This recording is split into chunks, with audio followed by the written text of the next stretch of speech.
I want to show you something called a moving average squeeze. Now, a moving average squeeze is a good way to determine whether the price is ready for a trade. It is going to be in a nice position for a trading opportunity when moving averages squeeze together. Now, I'm looking at this chart. I've got the Trinitas moving averages. I've got the 20, the 50, the 200. The 200 isn't going to play a role in this. We're using this for a trend bias. So as far as the squeeze itself goes, we don't need the 200. So I'm just going to mute that. And what we have are the 20 and the 50. Now, in order to get the most out of a squeeze, we're going to find that this 20 might be a little bit slow, especially on some of the different time frames. We're going to see that these moving averages don't tend to squeeze together as often as we'd like. They separate, then they come together, and then the pullback is really big. Now, we're not looking for a really big pullback with a moving average squeeze. So I'm going to do a couple of different things. I'm going to take this 20 and I'm going to change some features of it. So with the 20 EMA, I'm going to turn it to an 8 EMA. And let's apply that. So with the 8 EMA, we can see already how this moving average squeeze is going to work.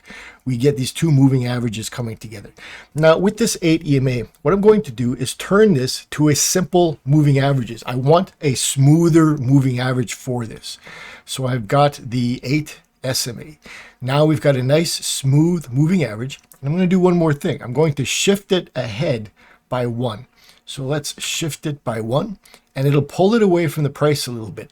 And this gives us a really nice tradable moving average that we can take advantage of. The fact that it's away from the price a little bit, we can use it as a trailing stop in our trades as well. So this is going to give us some nice ideas for when the market has set itself up for trading opportunities. Now, we could probably see how this works already. When you've got these two moving averages, they tend to come together and then separate. The further they separate, the more overextended we could consider this market. So these two moving averages are very separated in this area right here, right in front. And when you get a separated moving average like this, they will want to come together. And the way they come together is the price moving towards that bigger moving average. So it'll cross that smaller moving average and then move its way towards the bigger moving average. And when that happens, we get these moving averages coming together. It's called convergence. When the moving averages come together, they converge. When they separate, they diverge. They're going in two different directions, seemingly. So we've got convergence in here. So we've got that squeeze happening here. And then when the price pops out of the bottom, the market goes for a bit of a run. Now, again, we've got a convergence in here. We get that moving average squeeze. And when the price pops out of the bottom, we get a move down. And again, we've got a little bit of a convergence in here. There's not a huge separation here, but there is a move back to that bigger moving average. And then we get that drop down again. And we can see that in here and in here and a little bit in here. And again, we get a little bit of a convergence in here. We get a little bit of a squeeze here. The market does move up and it goes for a little bit of an extra run, but this may not be something you want to consider as a squeeze. It doesn't really get a lot closer than it has been previously. Let's take a look over here. Now we get some crisscrossing. The 8 moves above and then it moves below. And then moves above, and then we get another squeeze in here. We get this nice convergence where the price drops down, the moving average is pulled down, and then the price pops up, and we get a market that takes off. Now, this could be a convergence, but it's not very good. This is probably not one that I would trade as a moving average squeeze, just because we don't get a whole lot of moving average movement in here. Now, this is a trade, of course. This is something that we could indeed take. The market hasn't moved very far from this 50 EMA, so it's not overextended. The two moving averages have not separated too far. So again, it's not overextended. We're not seeing a gap in between the price and that 8 SMA. So again, it's not really overextended. So taking a short trade in here based on your system or whatever system you're using, this would be a zone trade. We could be looking at a short in here. But now we're seeing we have an area in here that is separated. So again, we have this divergence because these two moving averages are separating and we are what I would consider to be overextended. Now we do get a squeeze and any short opportunity in here would have been a failure. And of course, that is going to happen. We're not going to have a 100% hit rate, but this right in this area would be a nice place for a short trade.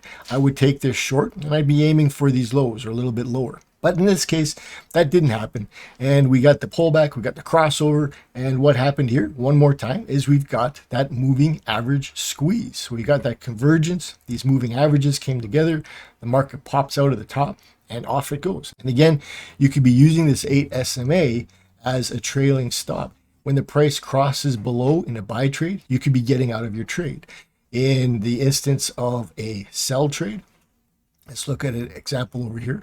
So we get into a sell trade. Once we get across above that 8 SMA, we could be looking to exit that sell trade if your target hasn't been hit. Now you can do this with even faster moving averages. I have in the past gone as fast as 5. Now that is a pretty quick moving average. You're going to find that you get a lot more of this convergence divergence going on, but it is going to give you a similar kind of thing. We're going to see that we get that convergence in here, we get that moving average squeeze, and the price drops off. Moving average squeeze, and the price drops off, and then again in here, and again here, and here. So this is fairly clear, and it's fairly easy to see.